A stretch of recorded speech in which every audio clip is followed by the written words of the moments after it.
Bonjour à tous et bienvenue sur Crypto Flash, la chaîne de l'actualité crypto. Aujourd'hui, nous allons parler de la hausse des crypto-monnaies bien sûr, mais aussi on va parler d'un piratage énorme. Plus de 200 millions de dollars ont été volés. Est-ce que vous êtes impacté? On va parler de plein d'autres sujets d'intelligence artificielle et beaucoup de choses. Commençons avec le cours des crypto-monnaies. On a un BTC à 110 000 dollars, 700, plus 2% sur 24 heures. Et surtout, on a de nouveau dépassé le plus haut historique. Regardez. 111 000 544 il y a environ 10 heures. Donc voilà, on enchaîne les all-time high pour le BTC. Ça continue de monter. Les autres crypto-monnaies aussi en profitent, mais pas autant. Le BTC continue vraiment sa course seul, loin devant les autres, et surtout il continue de monter. l'Ether. Regardez comment il est loin par rapport à son plus haut historique. Le plus haut historique, c'était 4 870 dollars il y a 3 ans. Qu'est-ce qu'on peut... XRP, il y a 7 ans le plus haut historique, même s'il a frôlé dernièrement les plus hauts historiques. En tout cas, il s'est rapproché. Solana, lui, se porte plutôt bien. Il était il y a 4 mois le dernier plus haut historique, même si on en est loin maintenant, avec 178 dollars. Mais bon, bref, tout ça pour dire, c'est une belle journée pour le BTC, une belle journée pour les cryptos, et je pense vraiment qu'on est qu'au début. Je ressens pas du tout d'euphorie. Je sais pas autour de vous, mais personne ne parle des crypto-monnaies en ce moment, alors qu'on a un BTC un plus haut historique. Tous les marchés sont assez calmes, il y a vraiment pas grand chose qui se passe malgré que le BTC est en train de grimper petit à petit, de tirer toutes les crypto-monnaies vers le haut. Donc je suis vraiment très confiant pour la suite, mais attention, je m'attends pas non plus à ce que tout le marché suive le BTC. Je vous l'ai déjà dit hier. Ensuite, il y a eu un piratage énorme aujourd'hui. Il y a eu un piratage qui a eu lieu sur la blockchain Sui. C'est pas la blockchain Sui qui a été piratée, c'est le Cetus Protocol, une sorte d'exchange décentralisé. Et ceux qui avaient déposé de la liquidité sur ce protocole ont eu leur argent qui a disparu. On rappelle, les exchanges décentralisés, on peut déposer de la liquidité, on peut être liquidity provider.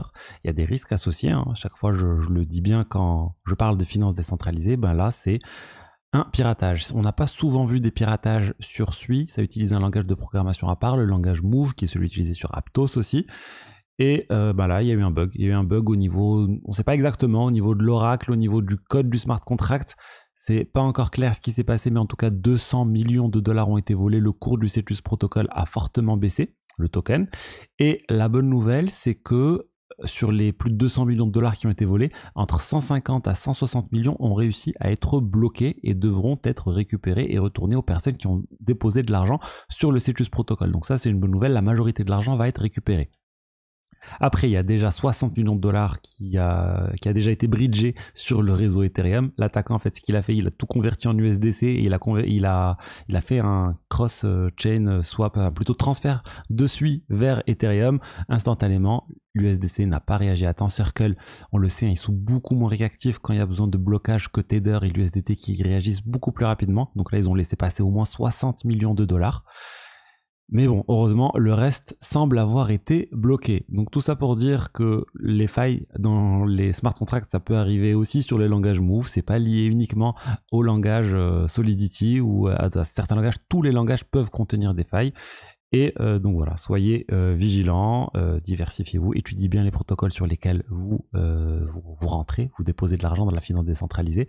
Là en fait l'attaquant il a fait un swap, il a imité des tokens, ensuite il a ajusté en mettant de la liquidité avec un montant quasiment nul, et ensuite il a retiré plusieurs fois pour profiter en fait de failles dans le calcul. On ne sait pas exactement ce qui s'est passé, mais en tout cas il a bien étudié les choses et il a vraiment vidé tous les tokens qu'il y avait sur le protocole Cetus. Il y a pas mal de tokens aussi qui ont été impactés par cette chute. Il n'y a pas que le token Cetus, il y a un certain nombre de tokens qui ont chuté. On peut noter Hippo par exemple, ou on peut noter aussi Lofi, qui ont chuté de plus de 50%. Tout ça, c'est lié à ce piratage. Il y a eu pas mal de choses qui ont bougé.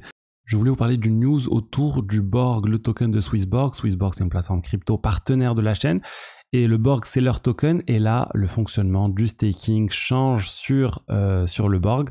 En fait, désormais, il faut staker 10 Borg pour avoir un pouvoir de vote. Et à partir de 200 pouvoirs de vote, vous êtes éligible à des récompenses. Et en fait, comment sont données ces récompenses ? Il faut staker du coup les jetons Borg. Et plus vous allez participer à un certain nombre de propositions de gouvernance pour guider en fait l'évolution du token Borg et des décisions que vous pouvez prendre grâce à vos pouvoirs de vote qui sont bloqués, et bien vous allez être récompensé. Donc c'est vraiment une notion de gouvernance active. Ils essayent d'encourager la gouvernance active sur ce token. C'est quelque chose que très peu de projets de finances décentralisées par exemple le font. Il y a problème, il y a une apathie, les gens ne font rien quand ils stake, ils ne votent pas, etc. Et là ils essaient de changer ça en rendant en fait le DAO vraiment active. Et c'est très intéressant cette approche qu'ils ont adoptée pour essayer vraiment d'inciter les gens à voter, à prendre des décisions concernant le futur du token Borg. Et c'est vraiment plutôt intéressant. Donc si ça vous intéresse, vous trouverez toutes les informations dans la description. Et si vous voulez vous inscrire sur Swissborg, vous avez aussi le lien pour obtenir jusqu'à 50 € en BTC offert. Ensuite, parlons de Ethereum et j'ai trouvé ça très sympa. On a Thomas K. Stanczak, je sais pas comment ça se prononce, désolé, le co-dirigeant de la fondation Ethereum, qui a demandé à un chercheur de la fondation Ethereum d'un grade en lui disant « Écoute, c'est pour quand qu'on aura des blocs de 6 secondes sur la blockchain Ethereum et quand est-ce qu'on peut même envisager 1 seconde ?» On rappelle actuellement sur Ethereum, entre les blocs, il y a 12 secondes. Et là, Dankrad a répondu, il a dit qu'on peut cibler 6 secondes pour la prochaine mise à jour Ethereum, 4 secondes pour la mise à jour d'Ethereum d'après, donc on va dire là on est horizon 1 an pour avoir ce type de bloc passé de 12 à 6 secondes puis 4 secondes, c'est plutôt bien. Et la cible, c'est bien d'aller vers 1 seconde. Mais il dit attention, en dessous de 4 secondes, il faudra faire des changements majeurs au niveau du consensus. Et on y travaille encore. Ça rejoint un peu ce que je vous ai dit la dernière fois sur la mise à jour d'Ethereum pour augmenter le nombre de transactions par seconde. Là, on est en train de voir que Ethereum est en train d'étudier le passage à l'échelle, le scaling de la blockchain de plein d'endroits différents. Et vraiment, on va y arriver. On va arriver à 10 000 transactions par seconde sur Ethereum. On va arriver à même plus. Et vraiment sur le réseau principal d'Ethereum, pas sur les L2. Donc Ethereum est en train de scaler après un certain nombre d'années où il y a eu très peu de focus sur la blockchain L1, le réseau principal. Là, on est en train de revenir et tant mieux. Ce qu'on est en train de voir, c'est vraiment ce qui était attendu. Et c'est un changement vraiment dans le narratif qui plaît, je pense, aux investisseurs et qui va se voir concrètement en termes d'application plus tard quand on aura un nombre de transactions énorme sur le réseau principal Ethereum. Et regardez, il y a d'autres chercheurs qui disent qu'on peut même atteindre, que 6 secondes c'est clairement atteignable et qu'actuellement on a 90% des informations qui arrivent en moins de 2 secondes. Donc vraiment, on y est. Pour moi, c'est complètement réaliste d'avoir des transactions qui arrivent beaucoup plus rapidement sur le réseau Ethereum. Ensuite, la FIFA. La FIFA a choisi Avalanche pour lancer sa propre blockchain. On rappelle, Avalanche permet de lancer plein de blockchains différentes avec un sorte de SDK et des blockchains avec une certaine interopérabilité si besoin. Donc ils vont lancer leur propre layer 1, ils vont utiliser Avalanche Networks. Ils avaient une place de marché NFT, ils avaient aussi une collection NFT. Donc tout ça, ça va migrer sur cette blockchain.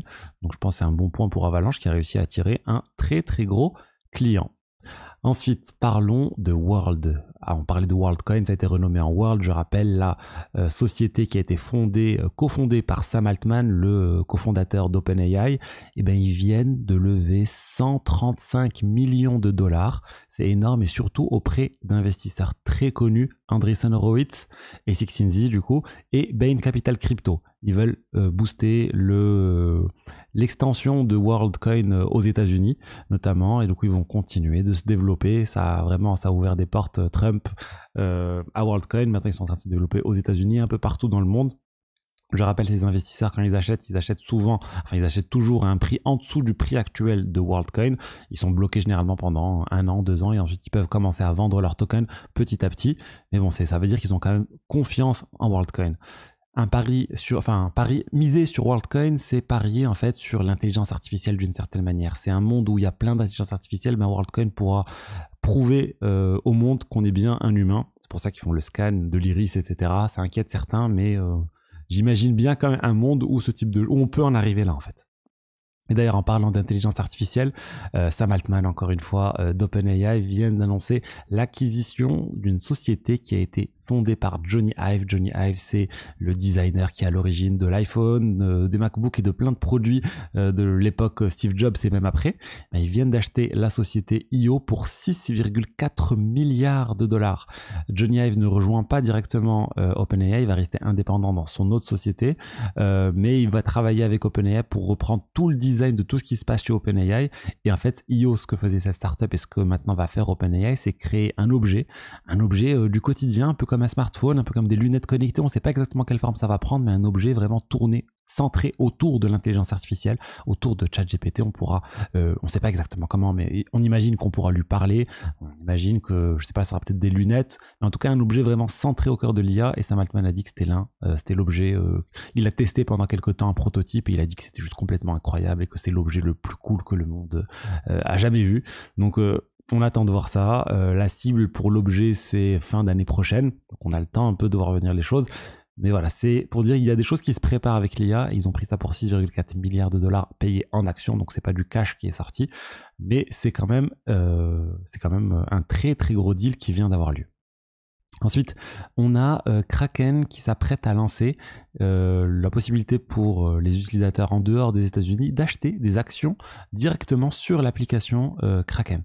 Donc ça, c'est vraiment intéressant. En Europe notamment, Amérique latine, Afrique, Asie, ça sera disponible. Plus de 50 actions disponibles seront présentes. Bon, il y aura des ETF aussi. Donc il y a plein de choses. Kraken, ils sont vraiment en train d'aller au-delà des cryptos. Ça sera des actions qui vont être tokenisées. Ils vont être tokenisées sur la blockchain Solana d'ailleurs, a priori. Et on est en train de voir en fait pas mal de sociétés qui sont en train de converger vers la même chose. On a Robinhood par exemple qui offrait les actions, qui au final s'est mis à offrir des cryptos. On a maintenant Kraken qui offre des cryptos, qui se met à offrir des actions. Et petit à petit, on aura des applications globalement qui vont converger. Et je pense que c'est le futur, plein d'applications qui se ressemblent et qui permettent d'acheter des cryptos, d'acheter des actions et d'être vraiment un one-stop shop pour acheter tout ce qui est bourse, crypto, etc. Voilà ce que je voulais vous dire aujourd'hui sur les diverses actualités crypto. J'espère que le contenu vous a plu. Si c'est le cas, n'hésitez pas à liker, à commenter, à vous abonner. Et je vous dis à demain pour la suite. Allez, au revoir, ciao, ciao.